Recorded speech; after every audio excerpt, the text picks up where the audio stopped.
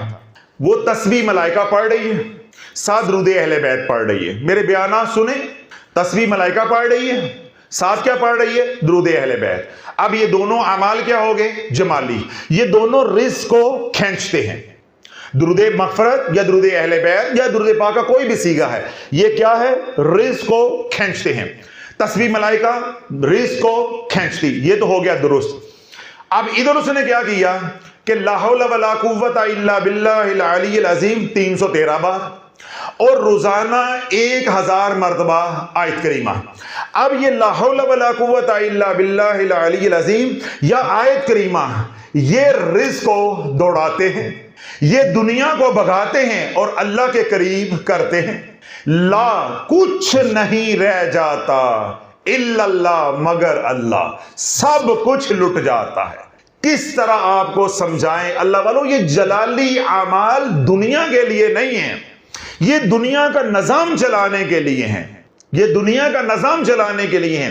یہ جلالی اعمال عاملین کے لیے، خواص کے لیے ہوتے ہیں. یہ جلالی اعمال اولیاء اللہ کے لیے ہوتے ہیں، قرب اور معرفت کے لیے ہوتے ہیں، حق اور باطل کی جنگ لڑنے کے لیے ہوتے ہیں، حکومت کرنے کے لیے یعنی روحانی حکومت کرنے کے لیے ہوتے ہیں. یہ جلالی اعمال میرے آپ کے لیے نہیں ہوتے. عوام الناس کے لیے جمالی اعمال ہوتے ہیں. کیوں؟ عوام کی طلب کیا ہوتی ہے یا مطلوب اور مقصود کیا ہوتا ہے؟ دنیا. تو میں نے کیا آپ کو دلیل دی ہے کہ تسبیح ملائکہ پڑھو گے دنیا آئے گی، درود پاک پڑھو گے دنیا آئے گی، تسبیح کرو گے یعنی اللہ کی پاکی بیان کرو گے، سبحان اللہ کا ذکر کرو گے دنیا آئے گی، حمد کرو گے الحمدللہ کا ذکر کرو گے تو دنیا آئے گی، استغفار کرو گے تو دنیا آئے گی، لا حول ولا قوت کا ذکر کرو گے تو دنیا جائے گی، آیت کریمہ پڑھو گے تو دنیا جائے گی. اب مجھے بتاؤ کہ میں کیسے سمجھاؤں ٹھنڈا ماحول تے میٹھے چاول. یہ قوم سمجھنے والی نہیں ہے، یہ قوم سمجھنے والی نہیں ہے. جب مشائخ کو علم نہیں ہے وہ فضائل سنا رہے ہیں، عاملین کو علم نہیں ہے وہ فضائل سنا رہے ہیں. بھائی فضائل سنانا کمال نہیں ہے، وہ دعا دینا جس کی مریض کو ضرورت ہے یہ کمال ہے، یہ کمال ہے. ڈاکٹر کا کمال کیا ہوتا ہے؟ وہ ہماری تشخیص کرتا ہے، پھر ہمیں وہ ادویات ایڈوائز کرتا ہے، تجویز کرتا ہے جس کی ہمیں ضرورت ہے. وہ فضائل کو نہیں دیکھتا، ہماری ضرورت کو دیکھتا ہے، ہماری ضرورت کو دیکھتا ہے کہ ہمیں چاہیے کیا، کون سا علاج چاہیے. ہمارے مولویوں کا، پیروں کا، عاملین کا حال یہ ہے، انہیں معلوم ہی نہیں ہے کہ سائل کی ضرورت کیا ہے یا سائل کا سوال کیا ہے. وہ فضائل سناتے ہیں، فضائل سناتے ہیں. عوام الناس ثواب کے لیے پڑھتے ہیں. یہ تو کاکے کے لیے پڑھ رہے ہیں، دکان کے لیے پڑھ رہے ہیں، روکڑے کے لیے پڑھ رہے ہیں، بیمار ہیں تو صحت کے لیے پڑھ رہے ہیں. مختصر یہ کہ عوام تو پڑھتے ہیں دنیا کے لیے. تو میں نے کیا سمجھایا ہے کہ جب جمالی اعمال کرو گے تو دنیا آئے گی، جب جلالی اعمال کرو گے تو جو دنیا ہے وہ بھی چلی جائے گی. تو اللہ یہ جو سوال میں نے ویلاگ کا حصہ بنایا ہے اس میں نے تفصیل کے ساتھ یہ بات سمجھائی ہے کہ بات سورہ کہف کی نہیں ہے، بات سورہ یاسین کی نہیں ہے، بات سورہ واقعہ کی نہیں ہے یا سورہ ملک کی نہیں ہے. بات یہ ہے کہ کسی ایک سورہ مبارک کو وظیفہ بنا لو، کوئی اور وظیفہ نہیں بنانا، باقی قرآن کو ترتیل کے ساتھ، ترتیب کے ساتھ پڑھو. کسی آیت کو، کسی سورت کو، کسی اسم کو اب مزید وظیفہ نہیں بنانا. ہاں اگر آپ کی ضرورت ہے یا آپ کا شوق ہے تو پھر شرائط پوری کرو. ان شرائط میں سے پہلی شرط یہ ہے کہ ہادی ڈھونڈو، مرشد ڈھونڈو، پروفیسر ڈھونڈو، استاد ڈھونڈو جو آپ کو چلائے، جو آپ کو بتائے کہ اس عمل کے ساتھ یہ عمل کر سکتے ہیں یا نہیں کر سکتے، اور اگر کریں گے تو اس کی کیا شرائط ہوں گی، کیا طریقہ کار ہوگا. یہ گھر بیٹھے کام کرنے والا نہیں ہے. گھر بیٹھے آپ ایک وظیفہ کر سکتے ہو، سورہ کہف کا کر لو، سورہ یاسین کا کر لو، سورہ واقعہ کا کر لو، سورہ جن کا کر لو، سورہ مزمل کا کر لو، جو آپ کو پسند ہے. وہ میں نے آج راز بھی آپ کو بتا دی ہے. اگر آپ غلط بھی منتخب کر بیٹھو گے، اپنے مزاج کے خلاف بھی منتخب کر بیٹھو گے، دیٹ ڈزنٹ میٹر، کوئی پریشانی کی بات نہیں. پولی پولی ڈول کی زیادہ سے زیادہ 3 مہینے بجے گی، اس کے بعد مطابقت اختیار ہو جائے گی. یعنی آپ کا مزاج اور وظیفے کا مزاج آپس میں میچ ہونا شروع ہو جائے گا. آپ کی انرجی اورا کی اور وظیفے کی انرجی کافی حد تک آپس میں میچ ہو جائے گی. اب اسی عمل سے آپ کو نفع ہونا شروع ہو جائے گا. اب آپ نے ایک عمل بن مرشد کے، بن ہادی کے، بن استاد کے، بن پروفیسر کے کر لیا، کر سکتے ہو، دوسرا نہیں کر سکتے، دوسرا نہیں کر سکتے. جو ہی آپ نے دوسرا کیا ممکن ہے وہ آپ کے مزاج کے ساتھ تو کمپیٹیبل ہو، لیکن پہلے جو عمل کیا ہے وہ اس کے ساتھ کمپیٹیبل نہ ہو. کچھ بھی نہیں ہوگا، ٹنگے جاؤ گے، کچھ بھی نہیں ہوگا. 4 عذاب آئیں گے. رزق کی تنگی آئے گی، غربت اتنی آئے گی کہ شافی نے کیا کہا کہ کتا بلی بھی عزت کے ساتھ روٹی کھائیں گے. عزت کے ساتھ تجھے روٹی نہیں ملے گی جب تو رجت کا شکار ہو جائے گا. گھر میں لڑائیاں ہوں گی، قتل و غارت ہوگی، خلا اور طلاق تک معاملات جائیں گے. اگلی بات کیا ہے کہ بیماریاں چھوٹی چھوٹی، بعد میں لا علاج بیماریاں. آخری عذاب کیا آئے گا؟ ہر کام میں رکاوٹ، ذلت ذلت ذلت، رسوائی رسوائی اور رسوائی۔ جب یہ 4 عذاب آئیں گے، جہاں دنیا میں تو جائے گا ہر کوئی تجھے یہی کہے گا جادو تھی گیا ہے، جادو تھی گیا ہے، جبکہ جادو تو ہے ہی نہیں۔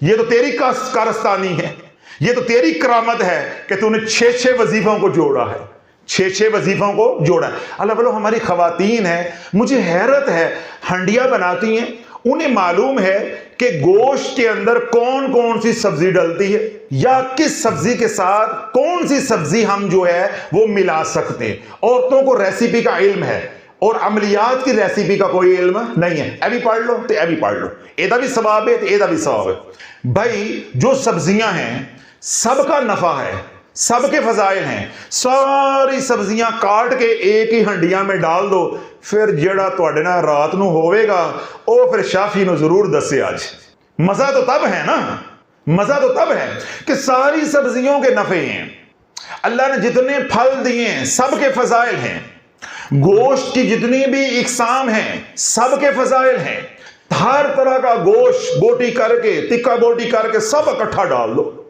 اس طرح گھر میں فروٹ آئیں 5 6 7 8 10 سب کی تکا بوٹی کر کے ایک ڈونگے میں اکٹھا ڈال دو، مہمانوں کے سامنے رکھ دو۔ اس طرح موسمی سبزیاں 5 6 7 8 10 سب لے آؤ، سب کی تکا بوٹی کرو، ہنڈیا میں ڈال دو، لیکن شرط ایک ہے، جیڑی پھر رات نو ہوئے گی نا اس کا 10% مجھے ضرور بتانا، تے جے ویڈیو بنا کے سینڈ کر دو تو میں اونجی مرید ہو جاواں گا۔ شرط ایک ہے، تم کرو، میرے روکنے سے تم نے رکنا نہیں ہے، تم کرو، ساری سبزیاں اکٹھی کرو، سارے پھل اکٹھے کرو، سارے گوشت اکٹھے کرو، پکاؤ، مہمانوں کو دو، اپنے گھر والے کو دو۔ شافی نے صرف فرمائش چھوٹی سی کی ہے، پھر جو گھر میں ہوگا نا اس کا 10%، سارا نہیں، گھر کا راز ہوتا ہے، 10% مجھے ضرور بتانا ہے، اور اگر ویڈیو بنا کے 3 منٹ کی سینڈ کر دو گے تو ویسے ہی میں مرید تھی ویسا۔ ساری باتیں آپ کو سمجھ آتی ہیں مگر عملیات سمجھ نہیں آتی، روحانیت سمجھ نہیں آتی۔ اللہ بولے جو سورہ کہف ہے اس کے بہت زیادہ فضائل ہیں۔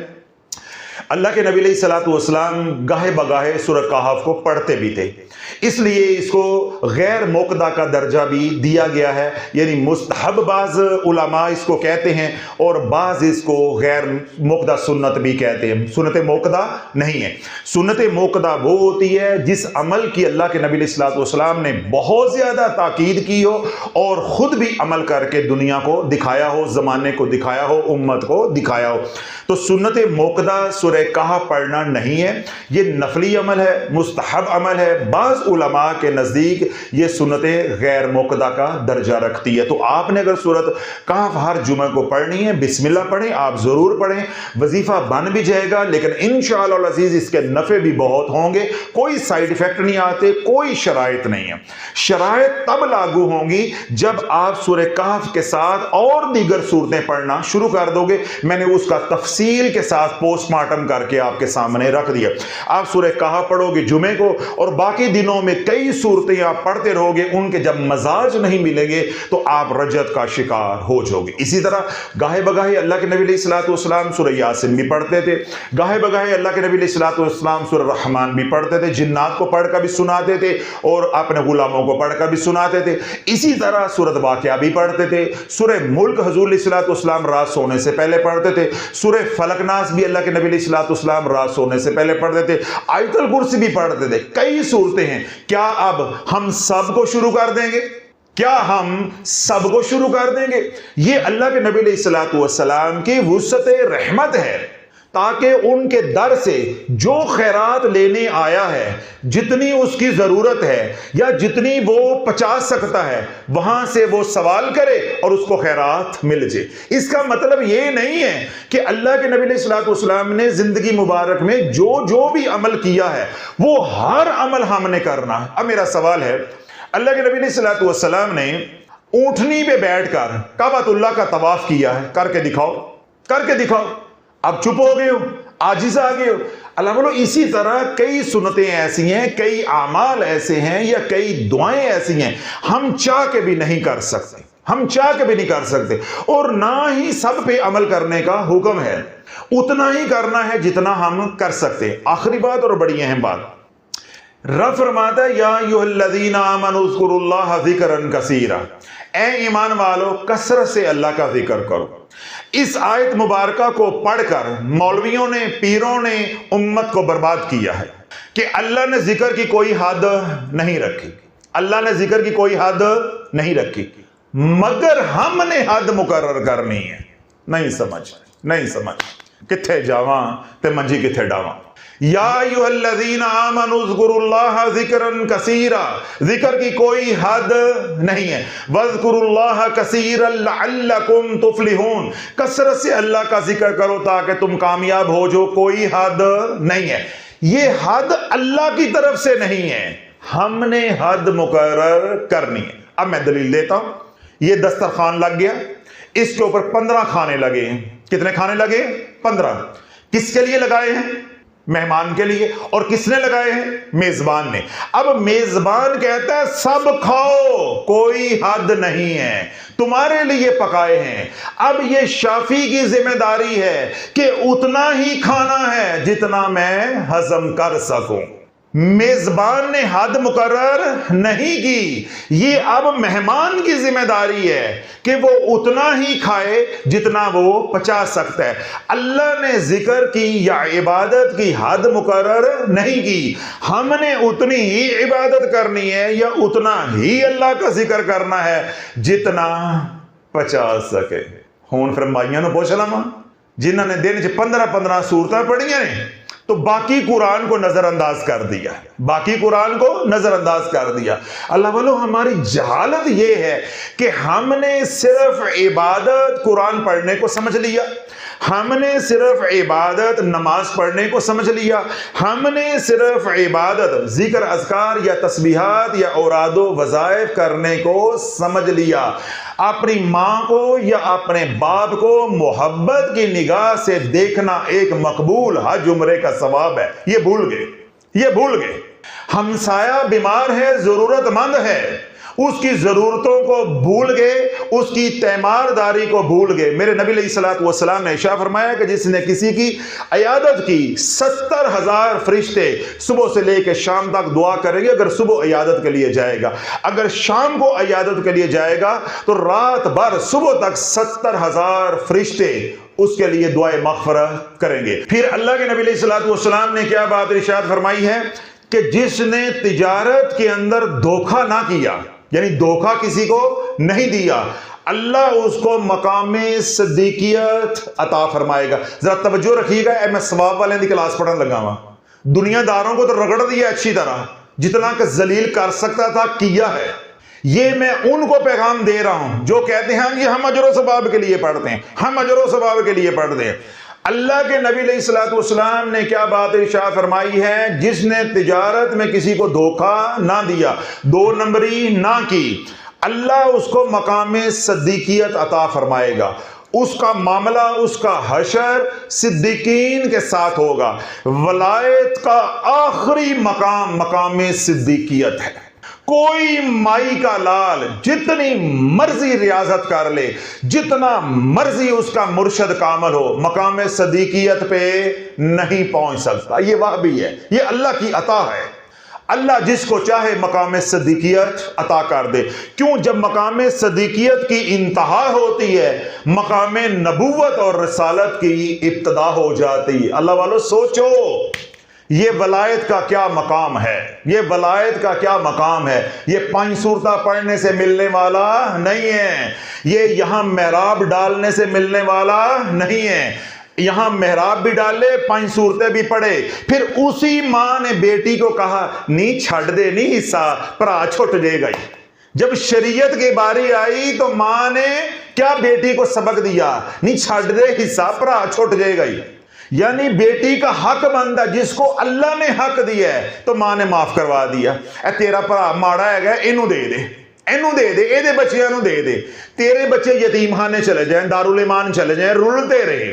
جو اللہ نے شریعت بنائی ہے مائی نے اپنے ہاتھ میں لے لی، باپ نے اپنے ہاتھ میں لے لی۔ یہاں پہ 2x2 کا محراب ہے یہاں پہ ڈالا ہوا، چلے لگائے ہوئے ہیں، ریاستیں ہو رہی ہیں، تسبیحاں ہو رہی ہیں، مرشد کے در کی خدمت ہو رہی ہے، لیکن جب شریعت کا حکم آیا تو یہ اندر سے نکلا، یہ اندر سے نکلا۔